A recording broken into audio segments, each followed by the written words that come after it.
Good morning, good morning. Hello, everyone. Welcome to Braveheart Conversations. I am Jillian Aurora, and I'm here with my co-host today, Marie Wallace. Good morning. And thank you for joining us this morning. We are here every Thursday live for Braveheart Conversations. You can find us on our Facebook group, Braveheart Conversations, or you can find us on all the different podcasting platforms, so Podbean, Spotify, iTunes, and you can join in all the conversations on our Facebook group as well. So thank you wherever you are joining us from. We're glad you're here. And today we're going to talk about, we've had so many different conversations that have come up this year because we're just so full of topics all around us, exciting things. I could go for a little less excitement this year. Yes, but, for sure. I think we're all kind of concerned, frustrated, yeah, with the debates that just happened, and so we want to address that conversation. What do we do? What do we do when we feel so helpless and powerless when our authority figures just seem to be acting like children? That was exactly the thought I had in my head. Acting like children. 5-year-olds. I mean, that was pretty brutal to watch. I know a lot of people decided to just turn it off because it was yeah, I was screaming at the television by the end, just shut up, please. Because I couldn't hear what anybody had to say because everybody was talking over everybody else and nobody's following rules, and it was frustrating. So this morning I was really reflecting on how those two men are mirroring us. They're mirroring the collective. And I'm all about personal responsibility and what can I do? What can we do differently? And I can't change the way that the presidential candidates behave. I can't change the way anyone in the government behaves. Like they're responsible for their behavior. But I can look at how their behavior is a reflection of my behavior, or our behavior as a collective. And so I do think that we have some things to take responsibility for. We saw those two men behaving in polarities, right? They demonstrated hatred for each other. Yeah. A lot of mocking, disrespect, degrading accusations. It was ugly, and to be honest, it was a huge reflection of what I've seen in social media. It's a huge reflection of what I've seen even in personal relationships. I watch people sling mud on the other side, right? Whatever the other side is. People have some very strong opinions and stances right now. And what is concerning to me is not that people have opinions. I think that it's great to know what you believe. But I see a lot of dehumanizing happening. I see a lot of people rejecting not just someone else's ideas, but rejecting other people and whole groups and demonizing whole groups. And that's where I see our behavior is very reflected by what we see on television, by our leaders. So how do we get to change that? How do we get to hold our beliefs and also honor other people? I think that it's so important that if I hold a belief or opinion, I'm still not shutting down my curiosity. I still get to be curious about what other people believe and why, and I get to be open-minded. And honoring. Honoring, yeah. Yeah. You're human. And even if I don't agree with someone's stance, I can still empathize and understand why they're coming from that space, why they came to that conclusion, and that's still helpful. If I just write them off as stupid and an idiot and not worthy of breath, like I've seen a lot of really awful statements. It tears into you. Yeah, and I get really concerned that we are literally we're going to push ourselves into civil war. This is when, when we dehumanize people, we're capable of incredible violence. Break open any history book and you'll see the violence that we're capable of when we make the other side bad and wrong. And I really don't believe that would be beneficial to any of us. I think that we're beyond that. We're above that. I hope we are anyway. Yeah. I do believe we're capable of better. So let's identify where we are behaving like what we just saw on television that looked so appalling to so many of us. But how are we doing that? How are we behaving that way towards our neighbors, towards other people on Facebook, towards even family members or friends that don't agree with us? How are our conversations being mirrored in their conversation? So, Marie, what are your thoughts after that horrific display of character on TV? I think, like you said, and it hurts my heart because I feel that the work that we do is to unify people and to bring them closer together and to see others in their humanness. No matter what kind of opinions they have or whatever their beliefs are, it's still what they hold to be true. And where is the commonality? So yes, I was just very frustrated. There was a point where I go, this is not effective. No. It's going nowhere. And so I actually ended up turning it off. I go, if this is what it's going to be all about, I can't be in this space, because I feel like I can disagree with someone very easily. And I want to go back to what you said about being curious, because I do know people who have other opinions, and I'm going, so why do you have this opinion? Where do you find this? And then I find the commonalities and I go, oh, well, I can see why you think that. However, if I demonize them or make them or dehumanize them in any way, then I've already cut them off, and I've cut off the connection or the possibilities of ever unifying with them. And so it's just having those conversations that bridge those differences versus isolates and pushes away. Because the more that we, like you said, the more that we keep pushing these people out like this, then we will get in a civil war. And I don't like that feeling. Yeah, I feel a lot of polarity. I've never felt this separate. You and me and them, and I'm not like those people, as if those people are like you said, less than or any different. Yeah, and that's deeply concerning to me. I think that we have a lot of factors that are pushing us apart and polarizing us, where we think that our way is the right way, and I don't understand how anybody could think that. A lot of us have also become more aware of social media and the part that it's playing in how we're just being reaffirmed in a lot of our beliefs. So when we search something, we are seeing more of the same because it's showing us similar things to what we've searched in the past. And so it's just reaffirming our own biases. And I'm right. Yeah. How could anybody think that over there? Because obviously there's the proof all this is right evidence. Here. Yeah. And so we're being really duped by a lot of tech systems. And we're not actually getting a very well-rounded view of all of the information. And I'm really concerned about that. I read a book a while back called The Big Sort.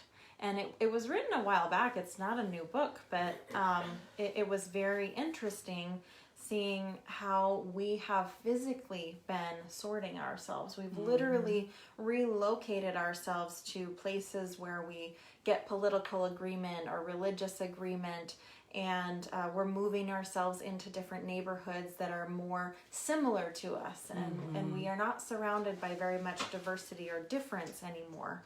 And it's interesting to read that book and then see now, a few years later, how we've just continued that that pattern.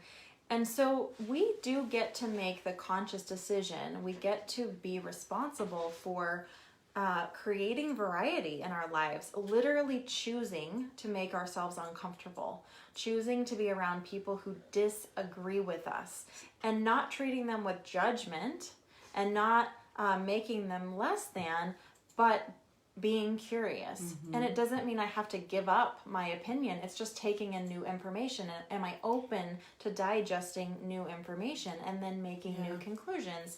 And I always get to be ready to adjust my opinion to whatever new information comes in, right? That's how we grow as human beings. We get new information, new wisdom, new research, new whatever, and we update. And that's what I'm seeing we're not doing right now, is we're not updating our opinions. Not evolving. No, we're stuck in our opinions, and then anything that is different from that we feel threatened by, and we cut it out. And that's so deeply concerning, and that's where we get to take responsibility. We get to consciously choose to be surrounded by a diverse set of opinions and people, and celebrate that. You know, I see a lot of people on Facebook, I won't be your friend if you don't believe in blah, blah, blah. And here's my checklist, and you have to be just like this. Well, I understand not wanting to be around negativity, and I have some boundaries. I'm all for boundaries with people. But that to me is more about respect. If someone is going to come in my space and not have constructive conversations, they're not going to be allowed to sit and name call and be dehumanizing other people. But they're totally welcome to come and disagree. Sure. Well, the perspectives are always nice. I like looking at other people's perspectives or hearing them. So why do you think that? Why? And then, like you said, I'm monitoring and adjusting how I think and feel, because truth evolves. Yes. And how we are growing as people, that evolves over time with, like you said, new information. And so shutting off this other person keeps me from growing and learning and seeing things, and shutting them off also increases that divisiveness. And then we can't agree to disagree even. We're just shutting them off. And we need that connection. We need each other. We need that unity to evolve as a collective and to become better humans. Yeah. And I think, we've had so many opportunities this year to approach things with curiosity and openness. I look at even, the mask issue. Well, if you don't wear a mask, you're selfish. I saw one post, if you don't wear a mask, you're a narcissist and a sociopath. And I'm thinking like, oh my gosh. Or they're shoving the door on people if they don't have it. I mean, they take it upon themselves to be the judge, jury, and, conviction. Yeah. It's been really...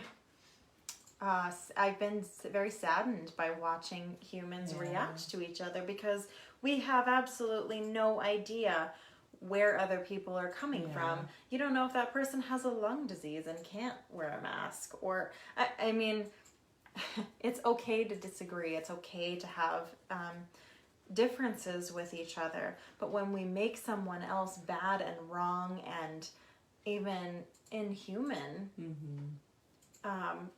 that's deeply concerning. And I can be passionate. I can be passionate about wearing a mask, and I can still be totally okay if somebody else, and I don't have to make them morally less than. No. Right? And if you have a concern, then you stay home. Or you can say, hey, in this situation, I'd be so much more comfortable if you'd wear a mask. Do you mind doing that? That's way different than saying, Marie, I can't believe you're so selfish. I know. You don't even care about my health. That's so different. There are ways that we can be respectful and still communicate our needs, still be assertive, still be proactive. And we also get to see that every situation is different. And someone might have different priorities. I'm a mediator, and I'm in high conflict situations where facial expressions and communication is really vitally important. And and we have coronavirus. And so I leave it up to them to decide, do you want to wear a mask? Is that going to be more comfortable for you? Or are you going to feel better being able to communicate fully and understand, So we have competing priorities, and I don't get to have judgment towards someone for having whatever stance that they have. I just think we get to be a whole lot more gracious with each other when we communicate what we want and what our needs are. And kindness goes a long way in that too. It goes a long way. It goes a long way. I've seen so much name calling, and we can have opinions without name calling. We can be deeply wounded. We can have had a lot of trauma, and we can still choose to be kind. We can still choose to set boundaries.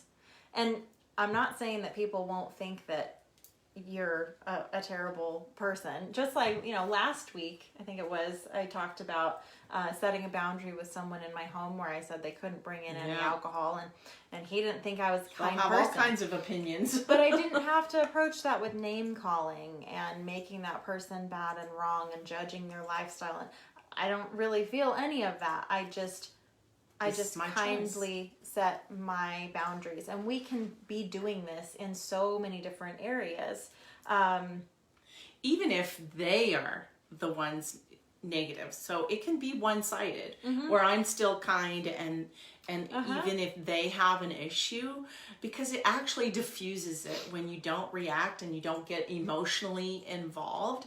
Just saying, going back to the example of the communicating the boundary.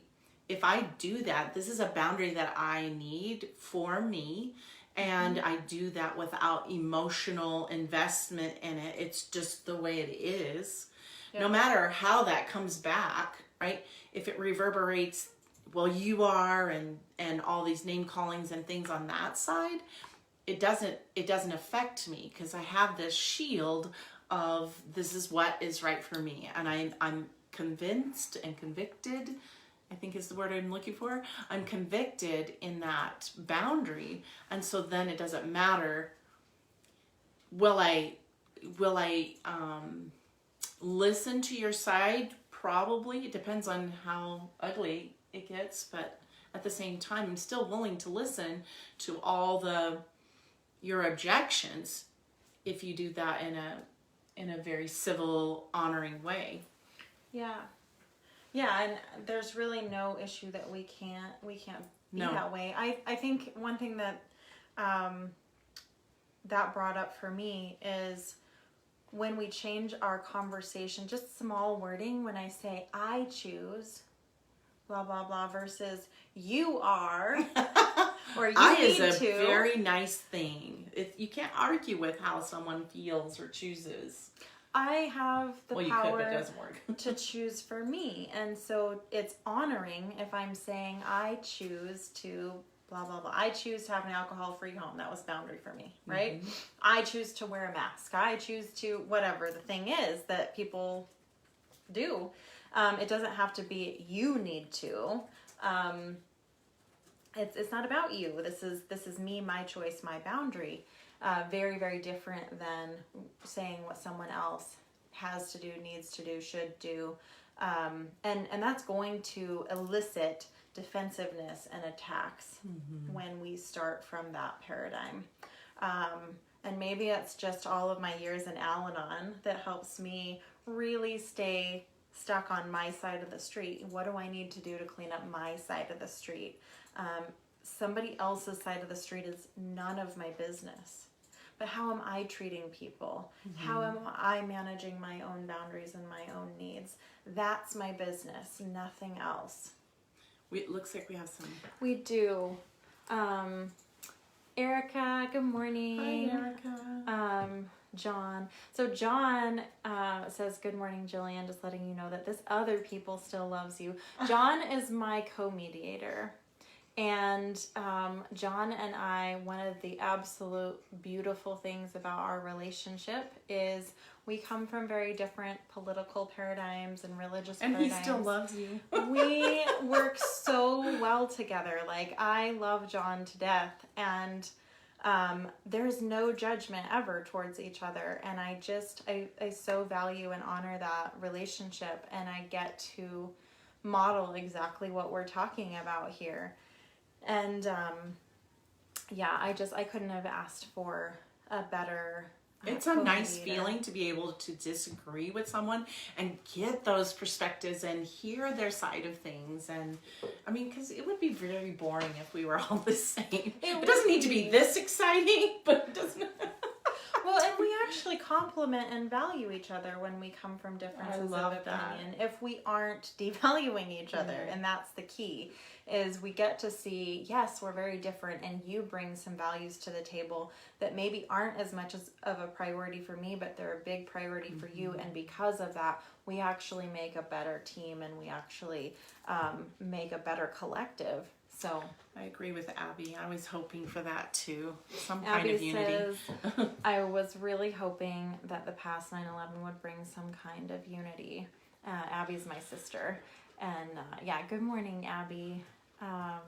Yeah, I think we've already had some hard lessons about lack of unity, and it is hard when we see that we're not learning from them or not learning fast enough. It's disappointing. But we are the collective. We are the ones that will be bridging that gap and creating unity. We are one. Which is why we're having this conversation. Hi, Lori. Good morning, Lori. I love you so much. I have not seen your face in forever. Yeah, so thank you all for being here and joining this conversation. So yes, my message is this morning that I really want to get across is we are all feeling a little frustrated and helpless, but we are not helpless because we get to model exactly what we've seen on TV. We get to see that they're mirroring our behavior, and we do get to be responsible, and we are not helpless. We're not helpless at all in how we choose to treat our neighbor and how we choose to treat those that disagree with us. That is the biggest key. How are you treating other people that disagree with you? Are you approaching them with love and care and kindness and honor? Yeah, are you treating them the same as another human that agrees with you? Because to me, that is my measure. Am I treating all humans the same? Am I treating someone who agrees with everything that I say the same as someone who disagrees with everything that I say? That's really important to me. And we've had a lot of talks about boundaries and that you don't have to choose to have everybody in your space and all of these things. Yes, yes, yes. And you can still be kind to everyone. You can be kind to everyone who is inside your circle, outside your circle. We can always speak with our actions. What we choose to do is so much more powerful than what we say. And we can be saying that we are standing for love and our side is the right side and we're the kind side and we're the selfless side and we're the blah, blah, blah, blah, blah. And our behavior can be saying something so very different. And so I encourage you today to be honest about your actions and how you are treating other people who disagree with you. And are you treating them as less than human beings? I've seen some posts recently, like memes or pictures of someone drowning. Donald Trump drowning, Pelosi drowning, different political figures, and then asking, if you saw this person drowning, what would you do? And I've been so appalled to see comments like, well, I'd throw rocks at them, or I'd yell names at them, or I'd watch them drown and I'd like it. And that is so concerning because this is where we tip into violence and we tip into dehumanization, and we are capable of horrific violence when we do that. And so even if I disagree with those people, they're still humans first and foremost. They're still a living, breathing human being. And where do we lose our values? Where we've decided that our side is more important than human life.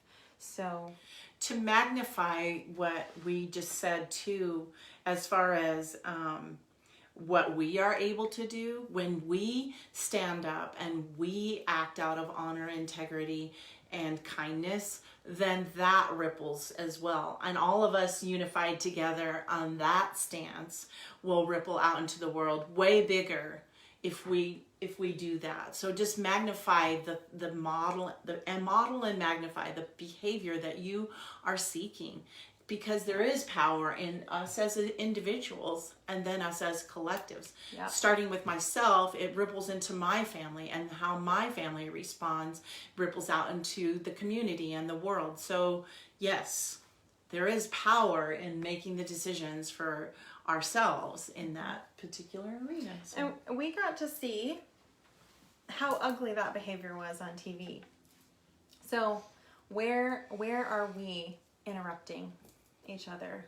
Where are we calling each other names? Where are we accusing people of lying or all the things, mocking each other? Where are we choosing not giving them a to lifeline?